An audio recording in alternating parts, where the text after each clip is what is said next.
pozos, pero había gente que se dedicaba a la venta ambulante de agua. Y en vez de ir por las calles diciendo, vendo agua, decían esa frase que les acabo de decir, don de Dios, don de Dios. Una tarde calurosa, nuestro Señor Jesucristo se paró en el pozo de Jacob, en la ciudad de Samaria. Y vino una mujer de no muy buena reputación, que digamos, a sacar agua. Y dice la Escritura que el Señor Jesucristo le dijo, cansado del camino, dame algo de beber, dame agua. Y ella le dijo, ¿cómo tú siendo hombre y además judío, me pides a mí, mujer samaritana, que te dé agua? Cuando tú sabes perfectamente que judíos y samaritanos no nos llevamos nada bien, ni nos dirigimos la palabra. Y el Señor Jesús le dijo, si tú supieras quién te pide agua, tú le pedirías a él agua viva. Pero si tú no tienes ni cómo sacarla. Y ahí empezó una conversación que le cambió la vida a esta mujer. Y él se definió como el don de Dios. Porque todos los que beban de ese agua volverán a tener sed. Y tú lo sabes perfectamente. Pero el que bebe del agua que yo ofrezco, nunca más volverá a tener sed. Señor, me parece que tú eres un profeta. Sabemos que tiene que venir el Mesías, pero no sabemos ni cuándo ni dónde. Y le dice, yo soy el que estoy hablando contigo. Vete a buscar a tu marido, dile que venga. Y la mujer le dice, Señor, yo no tengo marido. He tenido 5. Y el que ahora tengo no es mi marido. Dice, bien has dicho. Es verdad, tienes razón, que no tienes marido. Y ahí empezó una conversación que le cambió la vida a esta mujer. Y todo empezó con un simple, dame agua de beber, ¿verdad? Esa era la forma maravillosa que tenía el Señor Jesús de iniciar una conversación con un genuino deseo de alcanzar y transformar esa vida, ¿verdad? ¿Cuánto hemos complicado el evangelio los cristianos, hermano? ¿Cuánto le pedimos a los inconversos, a los pecadores, cosas que tienen que dejar de hacer, cómo tienen que vestirse, cómo tienen que comportarse, y todavía no han conocido ni experimentado el gozo de la salvación? Le decimos, quítese eso del cuello, eso no es de cristiano que usted lleve esa virgen o ese santo. Y usted no puede entrar con esos pantalones ni con esas pintas a la iglesia. Y antes de que la persona se comience a interesar por el evangelio, lo estamos vacunando contra el evangelio. Porque le damos una lista de prohibiciones, esto no se puede hacer, esto tampoco y esto tampoco, pero no le decimos lo que significa conocer el evangelio de nuestro Señor Jesucristo. Y creemos que somos nosotros, con nuestros sermones, con nuestras predicaciones y con nuestras exhortaciones públicas o privadas, las que van a cambiar a la gente. Y el único que puede cambiar las vidas es el Señor Jesús. Porque si lográramos cambiarlos por fuera, pero no por dentro, de nada sirve su cambio. Porque en el infierno habrá muchísimas personas que cambiaron externamente, pero no nacieron de nuevo. El infierno estará lleno de gente santurrona y religiosa. Gente incluso que tal vez llegaron hasta a predicar y a echar fuera demonios y a hacer milagros. ¿No dijo acaso el Señor, yo nunca os conocí, obradores de maldad? Pero Señor, ¿cómo nos dices eso? En tu nombre nosotros echamos fuera demonios. Y en tu nombre hicimos esto, y en tu nombre... Sí, está bien, porque mi nombre tiene poder. Mi nombre tiene poder. El diablo lo reconoce, y el que usa mi nombre va a ver resultados. Pero no significa que esos resultados avalen tu conversión. Porque no es lo que hacemos para el Señor, sino lo que Él ha hecho en nosotros lo que marca la diferencia. Y hay algunos que van engordando la lista de su currículum, ¿verdad? Diciéndole al Señor, he hecho esto, he hecho aquí, he estado por allá, pero todo lo que has hecho ¿quién te dijo que lo hicieras? ¿Qué es lo que te ha motivado? ¿Cuál ha sido el motor que ha puesto en funcionamiento tu vida? ¿Por qué predicaste lo que predicabas? ¿Por qué hacías lo que hacías? ¿Quién te mandó? ¿No sería mejor y ahorraríamos más tiempo y energías pidiéndole al Señor que nos revelara su voluntad? Y que nos dedicáramos en la vida única y exclusivamente a hacer la voluntad de Dios y no hacer un montón de cosas y terminar agotados y al final que el Señor nos diga, todo lo que has hecho, yo nunca te dije que lo hicieras. Esos tus planes, tu agenda, tus objetivos, tus sueños personales, pero nada de lo que has hecho coincidía con mi santa y perfecta voluntad. Y qué triste tiene que ser una persona que incluso llega a agotarse sirviendo supuestamente al Señor, pero resulta que a lo mejor sin darse cuenta se está sirviendo a sí mismo. Porque el Señor no nos ha llamado para servirnos de la gente, sino para servir a la gente. Y todo lo que hacemos, que el Señor nos libre de hacerlo para llamar nuestra atención, la atención de la gente hacia nuestra persona. Que pasemos lo más desapercibido posible, que la gente ni siquiera se dé cuenta de lo que hayamos hecho, pero que delante de Dios hayamos sido obreros aprobados, que no tenemos nada de lo cual avergonzarnos. Amén, hermanos. Así como los coches les mueve la gasolina que llevan en sus depósitos, a nosotros nos tiene que mover, por supuesto, por encima de cualquier otra cosa, el amor a nuestro Dios, el amor al prójimo, el amor a la obra de Dios. Pero todo eso lo pone en funcionamiento un elemento del cual quiero hablar en esta noche. Y se encuentra en la carta, quien la haya escrito, a los Hebreos, en el capítulo 11. La carta a los Hebreos es una carta muy profunda que para poder entenderla uno tiene que tener un mínimo de conocimiento de las Sagradas Escrituras del Antiguo Testamento. Ahí se habla de sacrificios, de altares, de sacerdotes, de ofrendas. Ahí se habla del tabernáculo, de todo el mobiliario que había dentro de aquel edificio, de aquella carpa. Y si uno no está familiarizado con toda la terminología y con todo lo que sucedía en el Antiguo Testamento, difícilmente vas a poder disfrutar de esta carta que fue escrita a hebreos, a judíos, a personas que tenían un altísimo conocimiento, por lo menos en la teoría, de lo que llamamos vulgarmente el Antiguo Testamento. Pero en medio de todos los temas que toca, el autor de esta carta se detiene en el capítulo 11 y da una definición que todavía hasta a estas alturas nadie se había atrevido a dar acerca de lo que es la fe. En el versículo 1 dice que la fe es la certeza de lo que se espera, la convicción de lo que no se ve.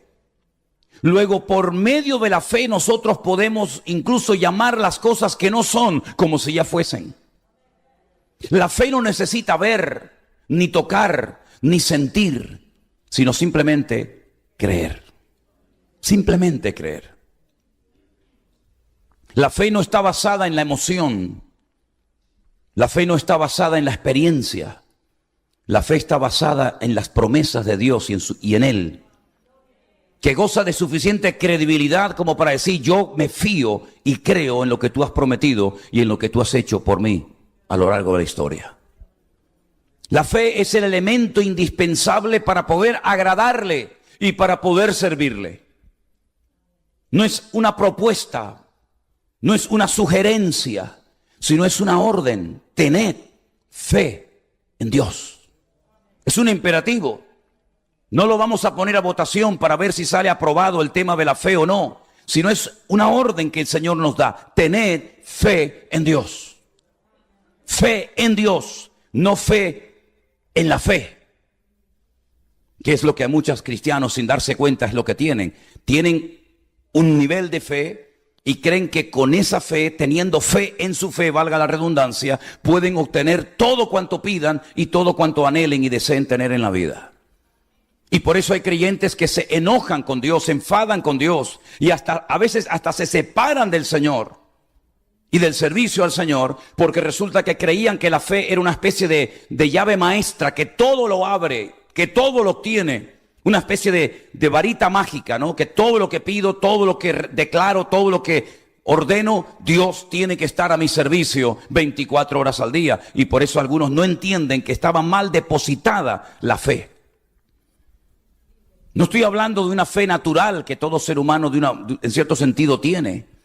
No estoy hablando de tener fe en mi fe ni en mi experiencia, sino fe en un Dios que no veo, pero que a través de una experiencia personal yo puedo llegar a conocerle como mi Dios y como mi Salvador personal.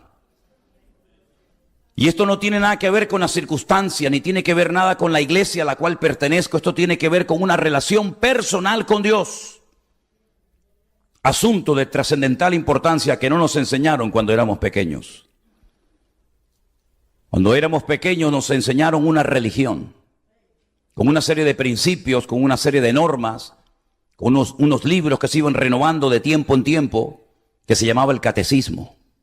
Y ahí estaban lo que ellos decían que eran los verdaderos mandamientos, y los sacramentos, y las oraciones, y las liturgias, y los días, y los santos, y las vírgenes. Y más o menos, unos más que menos, nos aprendimos todo aquello y creíamos que con esa religión estábamos agradando y honrando y sirviendo a Dios. Pero después de años de absoluta ignorancia, de total desconocimiento de la verdad, cuando cayó en nuestras manos la palabra de Dios, nos dimos cuenta de que muchas cosas que leíamos y practicábamos y llegamos a creer del catecismo no coincidían en lo más mínimo con la palabra de Dios. Y por ahí entonces algunos, para defender esos libros escritos por los hombres, llegaron a decir que las Biblias de los cristianos evangélicos estaban amañadas, manipuladas. Hasta el punto llegaron a decir, incluso predicaron desde sus púlpitos y desde sus parroquias y desde sus diócesis, que nosotros los cristianos evangélicos habíamos tenido la desfachatez de quitarle 7 libros a la Biblia. Cuando es todo lo contrario, mis queridos hermanos. Nosotros jamás le hemos quitado ni añadido nada a la Biblia. Fue en el siglo XVI en Italia, en el famoso Concilio de Trento, donde un papa decidió unilateralmente meterle 7 libros más a la Biblia, que nunca había tenido la palabra de Dios. Y ahí añadieron la famosa historia de aquella heroína del pueblo de Israel llamada Judith. Y la historia de aquellos jóvenes llamados los macabeos, un seudónimo, un nombre que les pusieron, no se llamaban los macabeos. Lo que pasa es que la palabra macabeo viene del hebreo macab, que significa martillos. Una familia que estaba harta de la opresión y de las humillaciones de los griegos en Jerusalén, y entonces se rebelaron contra ellos, ¿verdad?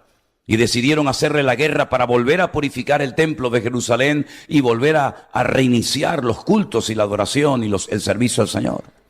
Y añadieron el libro de sabiduría y el libro de Tobías, etcétera, etcétera, hasta un total de 7. Así que no es que hayamos quitado cosas a la Biblia, sino más bien que en ese concilio de Trento, en el siglo XVI, le añadieron 7 libros más. Por eso la Biblia católica tiene 72 libros y la Biblia de cualquiera tiene 66. Ellos tienen su propia versión, la llaman Nácar Colunga, que por cierto es muy buena. La versión Nácar Colunga, las Biblias de los católicos están muy bien traducidas. La nuestra la tradujo un sacerdote español de Sevilla llamado Casidoro de Reina, que tuvo que huir de España, porque la Santa Inquisición junto con la corona española mataba a toda persona que tuviera el más mínimo interés por las Sagradas Escrituras. Y tuvo que huir a Suiza y posteriormente a Alemania, hasta que finalmente pudo traducir por primera vez en la historia de las lenguas originales, el griego y el hebreo, la palabra de Dios en el castellano antiguo, el castellano de Cervantes, el del Quijote.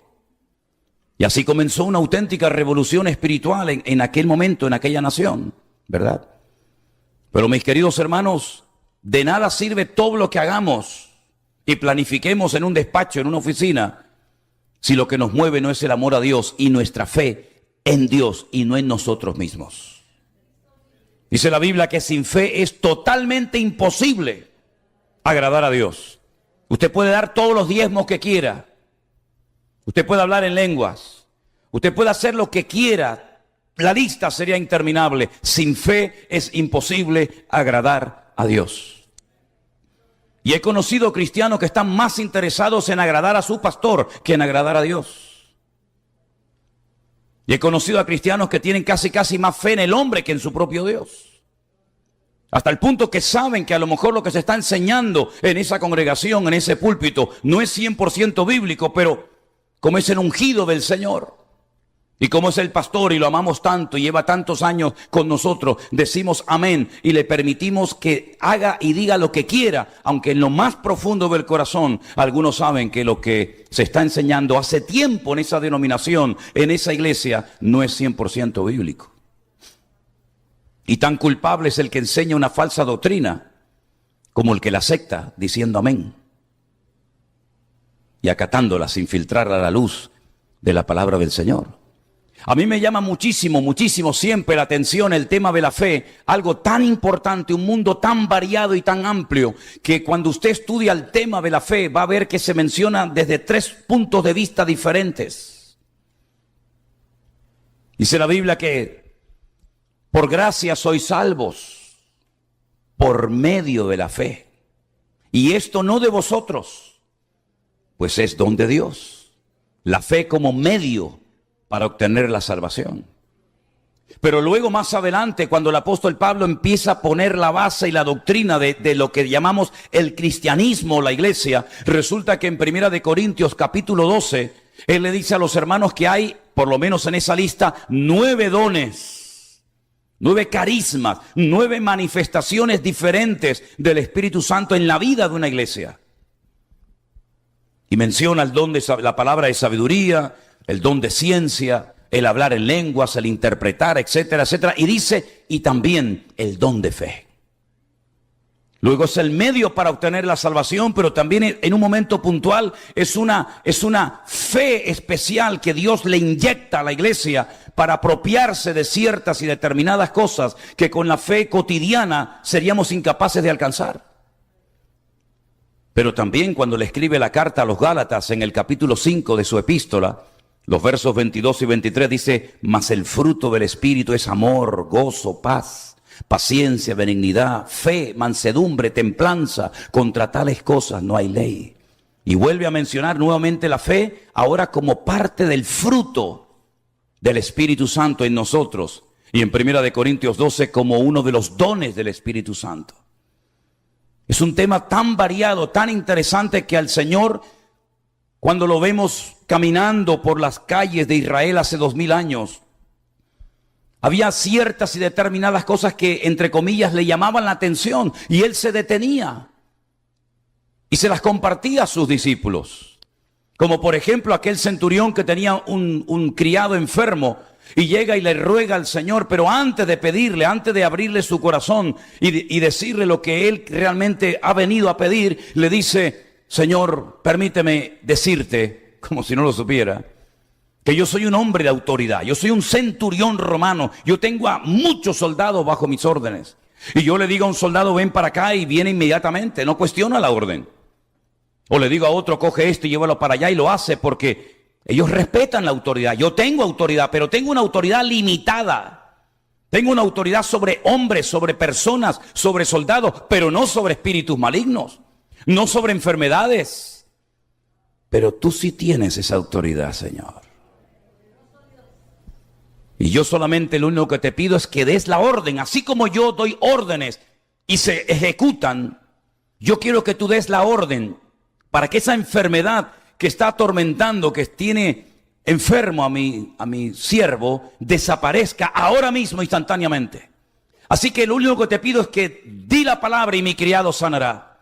Y el Señor, antes de dar la orden, le dice a sus discípulos, ¿estáis oyendo? ¿Estáis escuchando lo que este hombre está diciendo? Este hombre ha descubierto, si me permiten, un secreto. Él ha descubierto el poder de la autoridad que yo tengo y lo ha asociado con el poder de la palabra. Y en todo Israel no he encontrado a nadie que tenga este concepto tan claro. No hay nadie en Israel que tenga más fe que este hombre, ni Nicodemo, ni Anás, ni Caifás, ningún escriba, ningún fariseo, en todo Israel, y ya lo conocía muy bien Israel, no hay nadie que hable y se comporte como este hombre. Así que tranquilo, vete a tu casa ahora mismo tu criado ha sido sanado. Demostrando que el Señor no tiene ningún tipo de limitaciones, ni de espacio, ni de tiempo, ni de ninguna otra índole, sino que la palabra viajó y llegó al hogar del centurión antes de que éste llegara. Y me llama la atención que el Señor le impactó la fe de este hombre. Pero ojo, también le dijo a uno de sus discípulos: ¿por qué dudaste? ¿Por qué dudaste? Empezaste bien. Saliste de la barca, sabías que era yo el que te llamaba. Caminaste por encima de las aguas, pero no sé qué te pasó. Y tuviste que clamar y yo te levanté y volvimos a la barca caminando. Y ahora te digo, ¿por qué dudaste, hombre de poca fe? Y el otro día compartía, ya no sé dónde, cuando el Señor estaba en Capernaum. Cafer, Naún, el pueblo de Naún, está en la casa y ya la gente no cabe. La casa estaba rotada y dice que descubren el techo, era paja, eran hojas de palmera, y de repente bajan a un paralítico y dice el Señor: cuando Jesús vio la fe de ellos. Luego Jesús puede ver la fe que tenemos hoy. No podemos decir: hermano, voy a traer el domingo al culto la fe para que vean qué grande es la fe que yo tengo. Vamos a medirla, vamos a pesarla, vamos a fotografiarla y subirla a las redes sociales para que todo el mundo vea cuánta fe tenemos en nuestra congregación. No, es algo como abstracto, algo que no se puede tocar, no es tangible. Pero el Señor sabe cuánta fe tenemos en esta noche. Y el Señor sabe también la calidad de la fe que tenemos. Y la fe es algo que se puede transmitir. ¿Sabían eso? La fe es algo contagioso.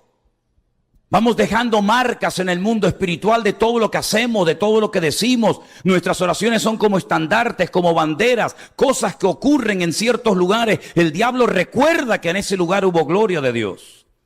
Es como cuando sacaron aquellas 12 piedras del fondo del río Jordán. Y Josué dice: antes de que las aguas vuelven a cerrarse, saquen del fondo del río Jordán 12 enormes piedras, una por cada tribu de Israel, y pónganla una encima de la otra. Y esto será un monumento conmemorativo para las futuras generaciones.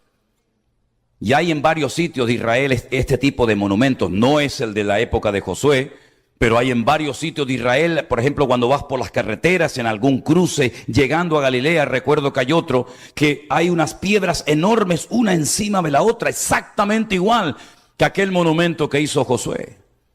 Y le preguntaron y le dijeron: ¿y esto qué significado tiene? ¿Para qué lo hacemos? Dice: para que el día de mañana vuestros hijos sepan que aquí el Señor hizo un milagro y las aguas del río Jordán se abrieron. Y hay otros momentos en los que el Señor le dio un sueño tremendo a Jacob, donde vio una escalera por la cual subían y bajaban ángeles. Y entonces cogió aceite y ungió la piedra para recordar que en ese lugar el Señor le mostró algo especial que nunca en su vida Jacob olvidaría. Y hay muchos momentos en la Biblia en los que se marcaban lugares, se cambiaba el nombre incluso hasta de personas, por lo que el Señor había hecho, por el milagro que había sucedido. Es como lo que ocurrió en el monte Moriah, cuando el Señor le dice a Abraham: sube al monte Moriah y construye un altar y sacrifícame a tu hijo. Ahí quedó una marca indeleble en el mundo espiritual. Ahí el Señor levantó una bandera al mundo espiritual, y Satanás sabe que ese lugar es un lugar especial. Por eso durante toda la historia de la humanidad siempre ha habido guerra por ese trozo de terreno, porque es un lugar donde Dios marcó una señal y todo el mundo lo sabe, sobre todo en el mundo espiritual. Así que todos los actos que tú hagas, queriendo o sin querer, vas dejando una marca en el mundo espiritual detrás de ti. Es como cuando vas navegando en barco y ves en la popa del barco como hay una estela. Ya el barco hace mucho rato que pasó por allí, ya no está allí. Pero miras hacia atrás en el horizonte y ves como todavía el agua se mueve por el efecto de las turbinas, por el efecto de las hélices, ¿verdad? Exactamente igual, tú vas dejando una estela detrás de ti. ¿Qué es lo que estamos dejando? ¿Qué rastro estamos dejando para las futuras generaciones? ¿No les ha llamado la atención que la Biblia dice: el Dios de Abraham el Dios de Isaac y el Dios de Jacob. ¿Y eso qué significa? Que ellos supieron transmitir la fe, que ellos supieron transmitir el conocimiento, que ellos supieron transmitir la palabra y el amor al Señor, y no se quedaron herméticamente la bendición, sino que se la compartió Abraham a su hijo Isaac. Y por eso vemos que en la lista de los héroes de la fe se menciona, por ejemplo, a Abraham, que se conoce como el padre de la fe. Y fíjense qué impacto hizo Abraham en la vida de su hijo, que cuando su hijo ya es grande, él quiere imitar todo lo que hizo su padre. Por ejemplo, la Escritura dice que hubo un momento en el que hubo sequía, hubo hambre, hubo escasez de alimento y de agua en Canaán. Y entonces Abraham desciende a Egipto, ¿se acuerdan? Y en Egipto es cuando le dice a su esposa: antes de entrar en Egipto te voy a decir algo. No le digas a nadie que eres mi mujer, porque eres tan hermosa. Miren la edad que tenía Sara en esa época. Eres tan hermosa que cuando el faraón te vea, te va a querer como mujer y a mí me van a matar. Entonces, para que no me hagan daño, diles que eres mi hermana. Qué tremendo, ¿no? ¿Qué te parece? Y entonces todos sabemos el resto de la historia. Cuando años más tarde su hijo Isaac está en Canaán y vuelve otra vez la hambruna, la sequía a Canaán, ¿qué es lo que quiere hacer Isaac? Lo mismo que hizo su padre. Lo que vio en su padre, el ejemplo que su padre le dejó, es que en momentos de crisis descendió a Egipto. Y él entonces se quiere ir a Egipto. Pero Dios le dice: no, no vayas a Egipto. Tú no tienes que descender. Pero Señor, aquí no hay agua. Me han cegado los pozos. Yo abro un pozo y vienen y le echan tierra y piedra encima. Y el Señor le dijo: tú no vas a descender a Egipto. Tú vas a sembrar aquí. Pero Señor, aquí no hay agua. Yo vivo en el desierto. No es una tierra fértil. No es una buena tierra. ¿Cómo voy a sembrar en el desierto? Y el Señor dijo: tú te vas a quedar aquí y vas a sembrar. Y ese año, en obediencia, Isaac sembró y dice que cosechó a 100 por 1. Y los filisteos le tenían envidia y celos, porque la bendición de Dios siempre, no sé por qué, despierta los celos y las envidias en los que no tienen su corazón alineado con el Señor. En vez de gozarte en la bendición del hermano, resulta que hay que ponerle la pierna encima al hermano, porque resulta que tiene más que tú, o Dios lo ha usado más que tú, y entonces empiezan las rivalidades. Y dice la palabra de Dios que ese año, sembrando en el desierto, con pocos recursos, el Señor lo bendijo de tal manera, porque no depende del sitio donde vives, mi hermano. Depende del Dios que tienes. El Dios de los nicaragüenses es igual que el de los norteamericanos. El Dios de Honduras, de Salvador, el Dios de China, de Japón y del mundo entero es igual que el de Manhattan, igual que el de San Francisco, Las Vegas. Lo que pasa es que a veces creemos que el Dios de los americanos es más poderoso que el Dios de los centroamericanos. Y se equivocan rotundamente. El Señor no necesita de tu esfuerzo. El Señor lo que quiere ver es tu nivel de fe. Porque conforme a tu fe será hecho. Vivas donde vivas y trabajes o te dediques a lo que sea. Pero hay muchos cristianos que han entrado en ese juego de pensar que aquí voy a ser más prosperado y más bendecido que allí. Y veo a muchos cristianos afanados y trabajan y trabajan y trabajan. Hasta que Dios dijo en marzo del 2020, ¡basta! A esos hombres que están todo el día trabajando, que le dicen a sus esposas: vete tú al culto que yo estoy muy cansado. No tengo tiempo para ir a la iglesia y escuchar predicaciones y orar y participar en la iglesia. Por eso, de un tiempo a esta parte, el Señor está haciendo algo tremendo. No sé si ustedes se han dado cuenta. De toda la vida, el 75%, y son estadísticas oficiales, el 75% de la asistencia a cualquier iglesia evangélica eran mujeres. Y un porcentaje muy pequeño de hombres.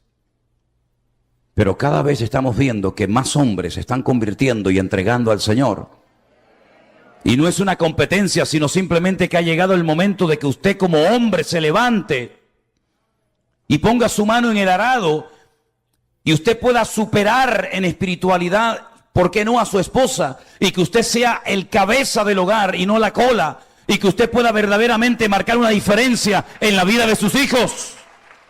Y si no, miren esta tarde cuántos hombres hay en esta reunión. Hace años esto no pasaba. Y había una crisis de liderazgo. Y por ahí encontramos a mujeres en la iglesia haciendo de todo. ¿Por qué? Porque ¿dónde están los hombres? Entonces Dios dijo, sí, 2 meses nos encerró dentro de nuestras casas. Sin iglesia, sin nada. Ahora sí que vas a tener tiempo para leer la Biblia, ¿eh? Ahora sí que vas a tener tiempo para orar. Y por ahí apareció un loco de España, con un telefonito, hablándote todos los días para que supieras que el Señor cuenta contigo, mi hermano. Aleluya, gloria a Dios, gloria a Dios. Así que, hermanos, la fe tenemos que usarla, porque en el cielo no la vamos a necesitar absolutamente para nada. Es cierto que a veces uno dice, pero Señor, esto es demasiado grande. A veces me asusto de todo lo que Dios está haciendo, créame. Porque nadie nos enseñó a trabajar con una iglesia virtual. Y con gente que de la noche a la mañana te abrazan y te pellizcan y te saludan y te dicen, hermano, le amamos. Digo, sí, le amamos. Es como uno más de la familia, digo. Ah. Yo no he visto a nadie, yo no sé de dónde salió usted, doña. ¿Verdad? No, yo le amo, yo me acuesto con usted todos los días. Digo, tranquila. Y me levanto con usted, digo, bueno, déjeme tranquilo un día, déjeme un día libre. Yo no soy Superman. Y yo me acuerdo, y ustedes lo saben perfectamente, que cuando llegó un desafío muy grande a la vida de ciertos y determinados personajes de la Biblia, clamaron al Señor. Porque Él es nuestro pronto auxilio en las tribulaciones. Y desde la angustia invoqué al Eterno y Él me respondió. Y por ahí estoy pensando en una mujer llamada Miriam o María, como lo dice el Nuevo Testamento en la Reina Valera. Una mujer jovencita, como se casaban y se siguen casando las judías en Israel, muy jovencitas, ¿verdad? Ya estaba comprometida con su marido, también de la misma tribu de Judá, y de repente se le presenta en su casa nada más y nada menos que el arcángel Gabriel. El arcángel Gabriel no se le aparecía a cualquiera para decirle, hola, ¿qué tal, cómo estás? Sino es el arcángel que trae mensajes trascendentales a las vidas de las naciones o de los pueblos o de las personas. Se le apareció Daniel en Babilonia. Y ahora se le presenta a esta joven y le dice, bueno, la Reina Valera dice, salve. Salve, muy favorecida, bendita tú entre las mujeres. Y ella se turbó, dice, ¿por qué me saluda este ángel a mí así? Oye, hablando de todo un poco, ¿os habéis dado cuenta que cuando Gabriel se presentó a Daniel se cayó al suelo como muerto, temblando de miedo? Y cuando se le presenta a María, María ni se inmuta. Es que las mujeres, es increíble, ¿eh?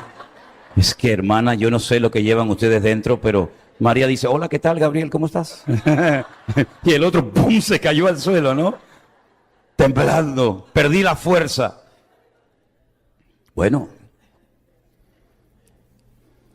vengo a decirte que eres el instrumento escogido por el eterno Dios para la salvación de Israel y de las naciones de la tierra.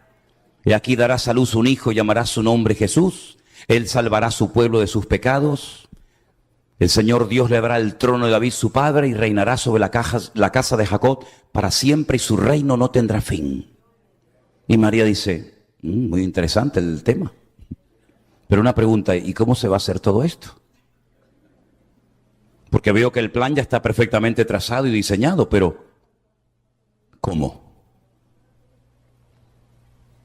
Y le dice el ángel Gabriel, lo que es imposible para los hombres es posible para Dios. El Espíritu Santo vendrá sobre ti y te cubrirá. Y entonces dijo, he aquí la sierva, la esclava del Señor. Ahora vete tú a tu padre a tu madre, a tus primos, a tus amigos, tus vecinos. Vete tú a tu futuro marido y dile que te has quedado embarazada así, sin hacer nada, por un milagro del Señor. Nadie la iba a creer. Jamás nadie iba a aceptar semejante cosa. Incluso José planeó algo diciendo, la voy a dejar, como diciendo, fíjate, la dejó embarazada y ahora la abandona, el desgraciado este. ¿No? Pero el Señor dijo, no la abandones, porque lo que en ella está es santo. Dios ha puesto a su amado Hijo en su vientre. En el Talmud, yo no sé si conocéis algo del Talmud. El Talmud es una enciclopedia enorme que tardas más de 7 años y medio en leerlo. Toda la tradición, las conversaciones, las preguntas, la respuesta, ahí está la Totafot, la Gemara y tantas cosas. Hablan barbaridades de María. Cuenta el Talmud que un centurión romano llamado Pantera la violó y después ella para ocultar su pecado, porque también había participado en todo aquello, pues dice que el Señor la había dejado embarazada, y es una barbaridad lo que el Talmud dice acerca de su embarazo. Porque nadie quería recibirla en la casa. Una chica a punto de dar a luz, se había corrido la voz, cuidado con esta. Cuidado con esta mosquita muerta. ¿Sí? Nadie quería tener contacto con una joven que había perdido su virginidad antes del matrimonio. ¿Verdad? Nadie quería saber nada con eso. Vete allí a parir con los animales, pero aquí en casa tú no eres digna de entrar. Es increíble. Y cuando tienen al niño se tienen que ir al extranjero durante 2 años. Pero no se preocupen por nada, porque el Señor mandó a magos de Oriente con una fortuna en oro, en incienso y en mirra, para que puedan ir a Egipto, donde no van a ser muy bien recibidos ni amados, porque ustedes destrozaron a Egipto, sus antepasados, destrozaron el país hace cientos de años, y ahora van allí a buscar trabajo. Nadie te va a dar trabajo a ti, ¿verdad? Pero el Señor lo tenía todo planeado. El Espíritu Santo hizo una obra tremenda, cosa que el hombre todavía hasta el día de hoy cuestiona, se burla y se ríe y no lo acepta. Exactamente igual le pasó a aquel jovencito que ni siquiera llegaba a la edad de poder enrolarse en el ejército del rey Saúl. Cuando va con aquella comida, ¿verdad? Y previamente se la da al rey y a sus hermanos. Y dice, pero ¿qué pasa? Hay un ambiente aquí de negatividad, hay un pesimismo. ¿Qué les pasa? Están vuestros rostros pálidos. Y le dicen, es que un gigante llamado Goliat lleva 40 días amenazándonos. Está pidiendo un hombre. Nos está proponiendo un nuevo sistema, ¿verdad? De enfrentarnos unos a los otros. No vamos a ir 1000 contra 1000 o 10.000 contra 10.000, sino 1 contra 1. Y el que gane, gana la batalla y se lleva el botín. Y me imagino David frotándose las manos, dijo, uy, qué fácil está esto, ¿no? Fantástico, 1 contra 1, gloria a Dios, ¿qué problema hay? Dice, pero es que este hombre mide 3 metros de altura, es un profesional de la guerra, es el Rambo de los filisteos. Y el rey está muerto de miedo en la tienda de campaña y le dice, no se preocupen,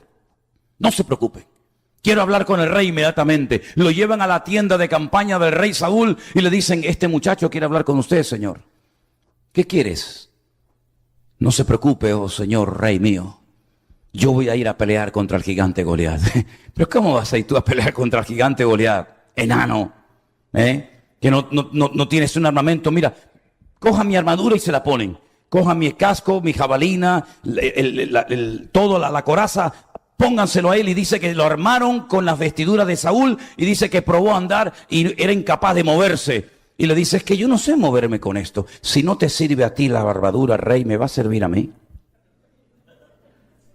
¿Por qué no te la pones tú? Yo me voy solo, con mis piedritas en el bolsillo, pero llevo un secreto. El Dios que me ha librado de las garras del oso y del león es el Dios que me va a librar de este gigante. Y hoy todo Israel sabrá que nuestro Dios es el Dios vivo y poderoso. Le voy a cortar la cabeza y las aves del cielo comerán sus carnes, porque Él viene contra mí con espada, con lanza y jabalina, pero yo voy contra Él en el nombre de mi Dios, el nombre del Dios de Abraham, de Isaac y de Jacob. Y hoy sabrá Israel que nuestro Dios es el Dios verdadero. ¿Cuántos dicen amén? No tengan miedo de los desafíos. Desafíos vendrán y Dios busca valientes. Dios busca valientes. Qué linda la historia de Abraham, sí, pero vívela tú. Vívela tú. Sal de los Estados Unidos. Deja tu casa, tu coche, tu trabajo y sal. Y le dice, ¿y a dónde? Dice, ya te lo diré. Pero es que si salgo de mi casa, mi padre me va a desheredar, mi familia se va a reír de mí, me va a decir, pero ¿qué Dios es ese que te llama y no te dice ni a dónde te lleva? Bueno, es lo que Dios me ha dicho, sal de tu tierra y de tu parentela a la tierra que yo te mostraré. Y salió sin saber a dónde iba. Pero en esa aventura de fe, en ese caminar por el desierto, en esas largas caminatas, ¿verdad? En esas vigilias mirando esos cielos estrellados del desierto, por cierto, espectaculares. Un día se le presenta el Señor y le dice, cuenta las estrellas. Ponte a contar las estrellas. Y Abraham en obediencia empieza a contar las estrellas. Pero cuando iba por 3.465.000, le interrumpe su esposa y le dice, ahí ya perdí la cuenta, ahora tengo que empezar de cero. Y dice, Señor, no te preocupes, Abraham, vamos a hacerlo más fácil. Coge un puñadito de arena y ponte a contar los granitos. Dice, y otra vez dijo, Señor, esto es imposible. Dice, así será tu descendencia. Pero Señor, si yo soy ya de 100 años, y ya con 100 años pocas flores, ¿no? Ya con 100 años mi esposa estéril. Mira, vamos a hacer una cosa. Vamos a empezar por cambiarte el nombre. Los astrólogos de Babilonia, donde tú vivías, cuando los niños nacían, los colgaban en brazos, salían a una noche estrellada, miraban las estrellas y supuestamente interpretaban las constelaciones, los símbolos del zodíaco, y le asignaban a un nombre y ya lo marcaban de por vida. Y a ti el nombre que te pusieron no coincide con el plan que yo tengo para tu vida. A ti te pusieron padre enaltecido, nada más lejos de la realidad. Yo quiero que seas Abraham, padre de pueblos, de naciones, de multitudes de personas. Y entonces va a su esposa y le dice, a partir de hoy me vas a llamar Abraham. Y la mujer se le echa a reír. Y le dice, ¿por qué te tengo que llamar así? Dice, porque vamos a ser padres. Y la mujer se mató de la risa. Y el Señor le dice, ¿por qué se rió tu esposa? Pregúntale por qué se rió. Y le dice, Sara, ¿por qué te has reído? Y dice, no, yo no me reí de eso, tú sí te has reído. Vas a tener un hijo y vamos a demostrar si verdaderamente las promesas de Dios se cumplen, sí o no. Pero pasaron 30 años, sí, 30 años, y el niño no venía. Y entonces un día su esposa viene y le hace una propuesta y le dice, mira, yo no sé si interpretamos mal la voluntad de Dios, pero aquí esto no funciona, hijo.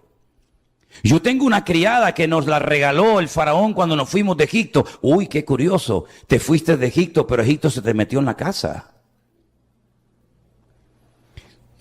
Ten relaciones con ella y a lo mejor por ahí viene la bendición. Y el viejo, sin pensarlo 2 veces, dijo, lo que tú quieras, cariño. Y al poco tiempo quedó embarazada Agar.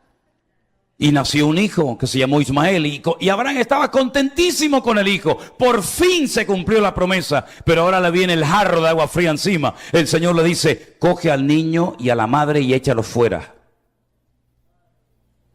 Que los eche fuera.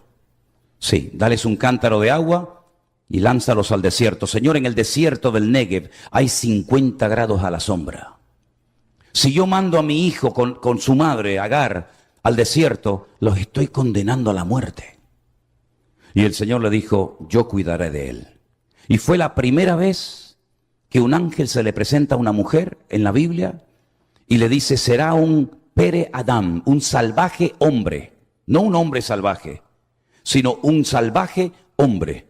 Todos contra él y él contra todos. Por su espada vivirá y 10 naciones saldrán de sus lomos. Y ahí nacieron las naciones árabes, que son ricas y prósperas. Y tú dices, ¿qué tiene esta gente? Arena por todos los lados. Pero ponen de rodillas al mundo cuando les dé la gana, porque tienen el petróleo.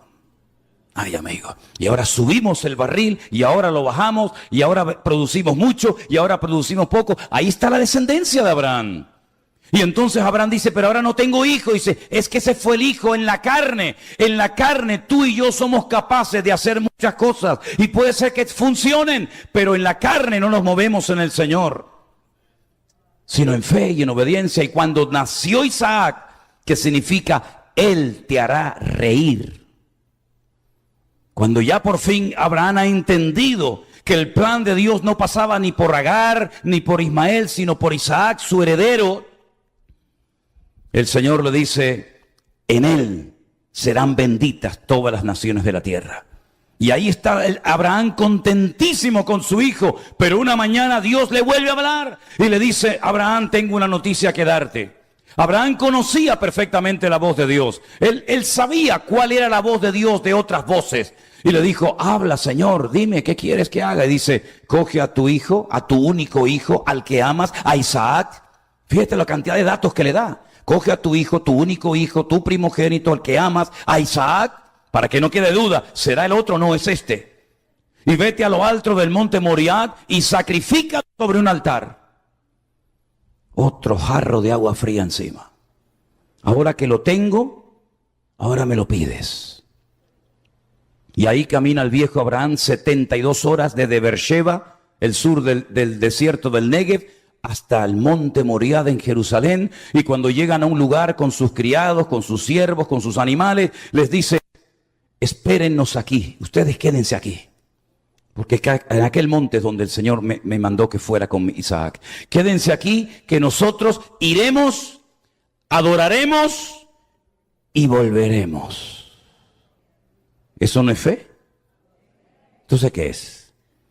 Y cuando iban por el camino, Isaac, que sabía perfectamente cómo se hacía un sacrificio, le pregunta a su padre, padre, la leña la llevamos, perfecto, el cuchillo lo llevamos, el fuego también, pero papá, se nos olvidó lo más importante, el cordero. La víctima, ¿dónde está? Y en hebreo, en español no se ve, pero en hebreo le dice, el Señor proveerá, y con las primeras letras de cada una de estas expresiones le dice, el Señor proveerá de cordero. Isaac tenía 40 años. Ay, hermano, yo no sabía eso. Bueno, ya lo sabe.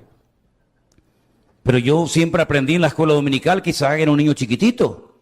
No, era un hombre hecho y derecho de 40 años. Y cuando dice iban yahad, iban juntos, quiere decir que el padre sabía que su hijo era la víctima, pero la víctima sabía que él también iba a morir ese día.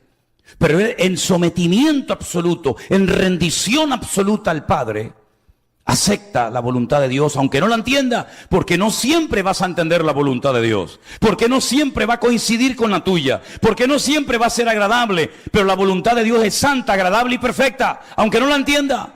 Y allí suben a lo alto del monte Moriah, lo pone sobre el altar, y entonces Abraham saca el puñal, y cuando está dispuesto a clavárselo y a ejecutarlo, el Señor le dice, alto, no lo hagas. Y todos conocemos el resto de la historia. Y esa piedra todavía está allí en el monte Moriah en Jerusalén. Ese altar donde un hijo estuvo a punto de morir, pero la sangre de los toros y de los machos cabríos y de cualquier ser humano no pueden redimirnos de los pecados. Pero desde el monte Moriah te giras así un poquito y miras enfrente y ves otro pequeño monte llamado el monte de Gólgota o Calavera. Y allí subió otro hijo cargando su propia cruz. Y extendió sus manos y lo crucificaron. Y no se oyó ninguna voz del cielo diciendo, alto, no me lo toquen, alto, déjenme a mi hijo en paz, sino que el padre guardó silencio absoluto. Y entonces el hijo alza la mirada al cielo y dice, Dios mío, ¿por qué me has desamparado? Porque era la única manera de redimir a la raza humana de sus pecados. No es por religiones, no es por sacrificios, no es por penitencias, no es por velas, sino es por la sangre de Cristo que quita el pecado del mundo. Y tienes que morir, hijo. Y tengo que abandonarte. Tengo que darte la espalda. Porque todo el pecado de la raza humana, desde Caín, desde Abel, desde Adán y Eva, te lo he puesto sobre tus hombros y yo soy santo y no puedo tener comunión contigo en este momento, hijo. Entonces el hijo le dice: Padre, en tus manos encomiendo mi espíritu. Ya que mi carne me la van a matar y me la van a machacar, por lo menos lo que llevo dentro, en tus manos encomiendo mi espíritu. Y al tercer día, el Padre, recibiendo el sacrificio de su amado Hijo Jesús, lo levanta de entre los muertos y asombra al mundo, demostrando que la ofrenda fue aceptada, demostrando que aunque tuvo que morir conforme a las Escrituras, también conforme a las Escrituras, el Padre envía nuevamente la vida, el Espíritu a su Hijo y lo resucita de la tumba. Y hay ahí un montón de detalles que nos dejan a todos con la boca abierta, ¿verdad? Y por ejemplo encontramos el detalle de aquella mujer temprano a la mañana llamada María Magdalena, porque era de un pueblo que era un saladero de pescado en Galilea llamado Magdala. Y ella era María de Magdala, Magdalena, y se encuentra esta mujer con el sepulcro abierto, vacío. Y por ahí se han hecho todo tipo de especulaciones. ¿Será que se equivocó de tumba? ¿Será que robaron el cuerpo? Y entonces alguien le dice: María, no busques entre los muertos al que vive, porque acaba de resucitar. Y de repente oye María, y cuando se da la vuelta dice: Señor mío. Y cuando lo va a tocar le dice: no me toques, porque ni siquiera aún he subido a la presencia de mi Padre.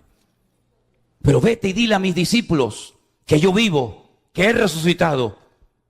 Habían puesto 16 soldados romanos en la puerta del sepulcro, armados hasta los dientes, para que ninguno de sus seguidores se acercara al sepulcro. Habían puesto un precinto romano que cualquiera que lo quebrantara sería reo de muerte. Habían puesto una piedra de casi 4.500, 5.000 kilos de peso, rodando así herméticamente para que no se pudiera nunca más volver a abrir. Todo fue inútil. Y como siempre he dicho y se los recuerdo, la piedra no se quitó, no se rodó para que pudiera salir el Señor, ¿verdad? No. La piedra no se rodó, no se quitó para que el Señor pudiera salir, sino se rodó para que tú pudieras entrar a ver que no está dentro. Porque la tumba está vacía hasta el día de hoy. Apláudele fuerte al Señor, aleluya. Porque Él vive y ha resucitado de entre los muertos y está aquí en esta noche. Y a su nombre, gloria al que vive, aleluya. Y entonces va María Magdalena a la casa donde están reunidos, probablemente la misma casa donde el Señor partió el pan y el vino días atrás. Probablemente la misma casa donde fueron llenos del Espíritu Santo en el día de Pentecostés. Y entra corriendo, dice: lo he visto, he hablado con Él, está vivo. Y entonces salen corriendo dos. No sé por qué no fueron corriendo los demás. Solamente dos. Pedro salió corriendo, Juan salió corriendo. Juan dice que llegó primero al sepulcro, pero no se atrevió a entrar. Pero Pedro, ya saben cómo es, entró, y el Evangelio según San Juan dice: entró, vio y creyó. Entró, lo entiendo. Vio, más o menos. Pero lo de creer no lo entiendo. O no lo entendía. ¿Qué fue lo que vio para decir ahora creo? Vio sus ropas, el sudario puesto allí, sin romperse en una explosión, sino vio el sudario puesto allí con la forma de que alguien estaba dentro, envuelto en él, pero no estaba nadie dentro. ¿Y por dónde salió? Es como cuando ponemos una almohada, ¿no? Y la tapamos, como estos en Alcatraz, ¿se acuerdan? Que pusieron así con aquellas cabezas. Parece que estaban, pero no estaban. Y cuando Pedro entró, vio aquello, dijo: pero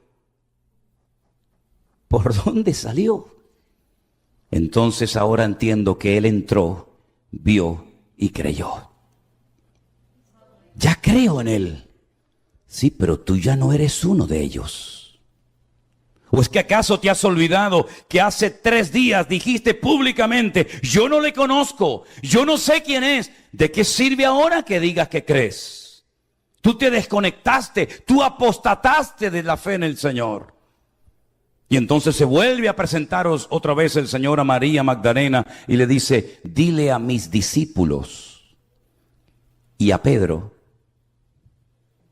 Esos matices, qué interesantes, ¿verdad? Que vayan a Galilea, que allí me los voy a encontrar. Y caminan casi una semana para poder llegar allí.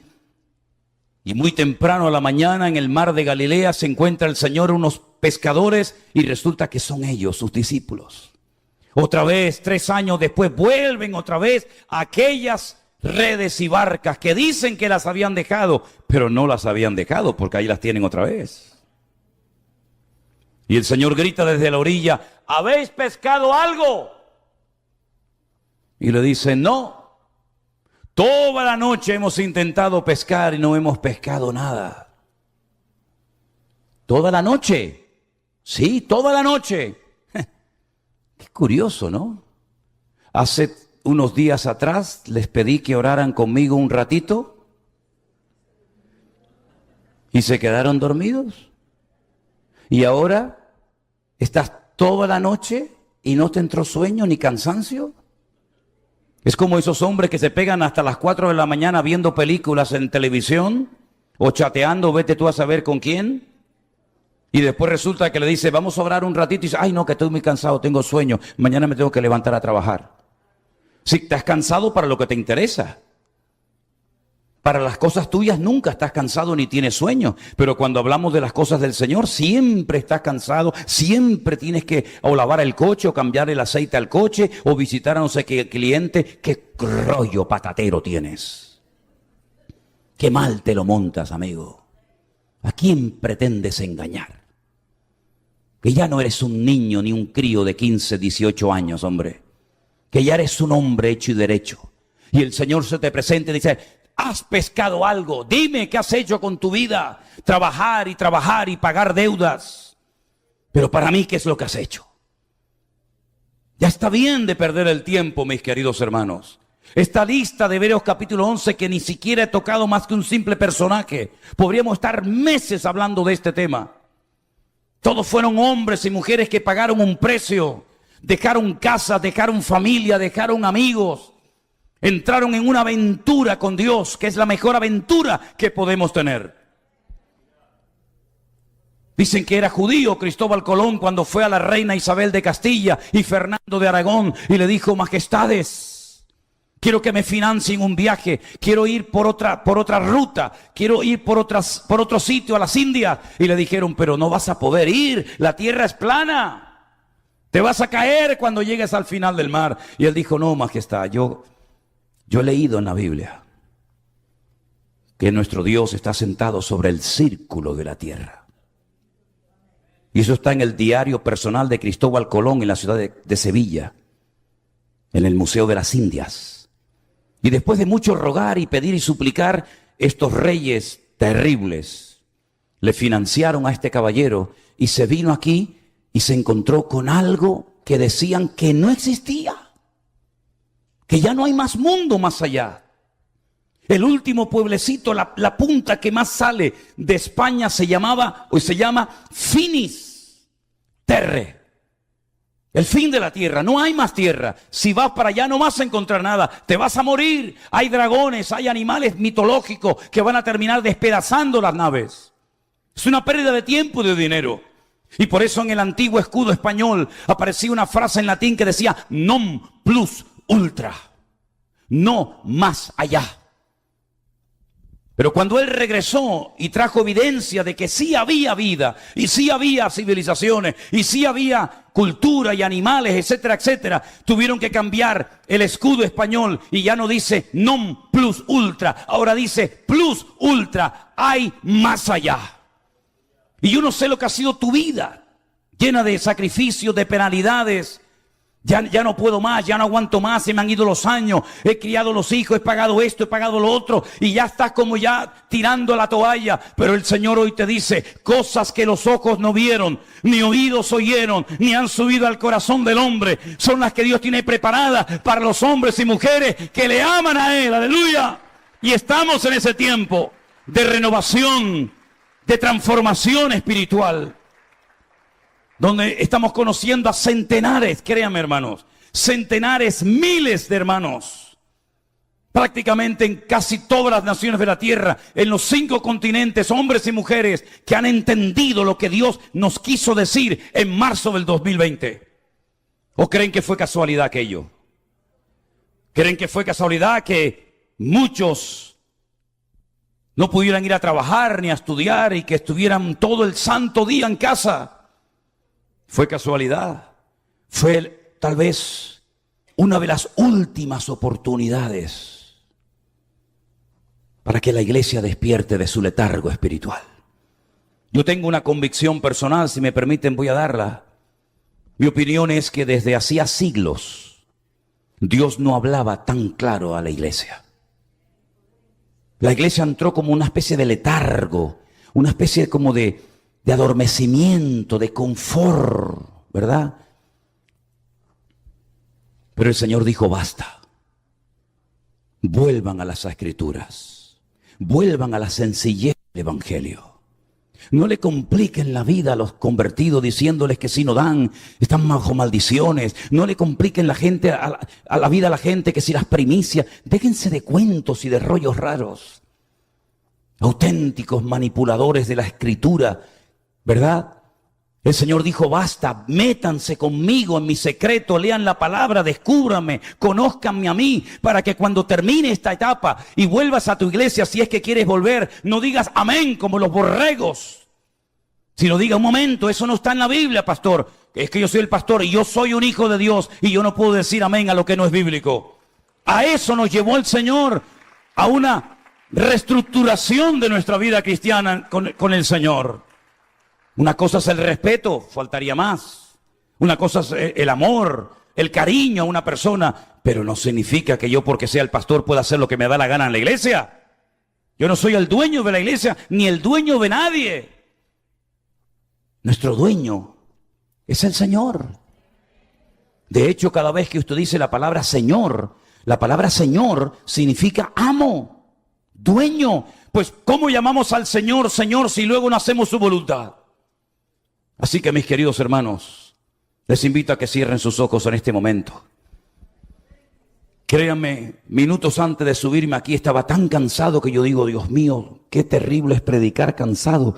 Pero si les confieso que ahora sería capaz de predicar 8 horas, de verdad se lo digo. Pero miren, lo importante es que lo que hemos oído en esta tarde lo pongamos en práctica. ¿Cómo está su fe, mi hermano? ¿Cómo está su fe, hermana?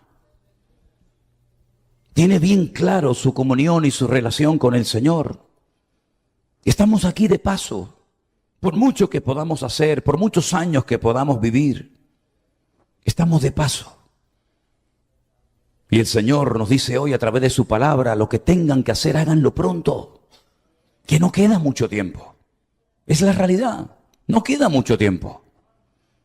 Probablemente somos la iglesia más cerca de los últimos tiempos que jamás ha pisado este planeta Tierra. Por eso, si tú en esta tarde todavía no le has entregado tu vida a Jesús, ¿qué esperas?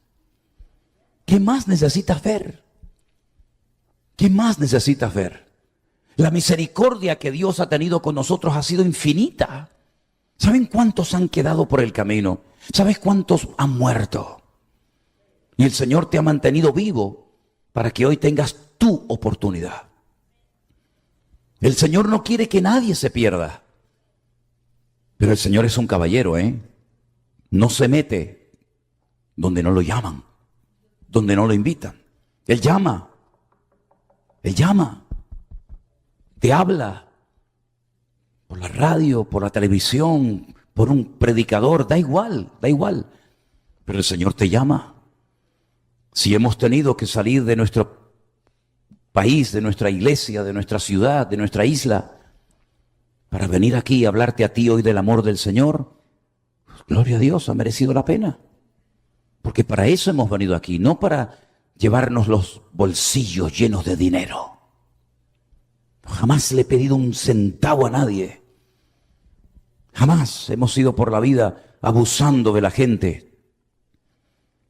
Pero mis queridos hermanos, hemos venido aquí a darte el mensaje de salvación.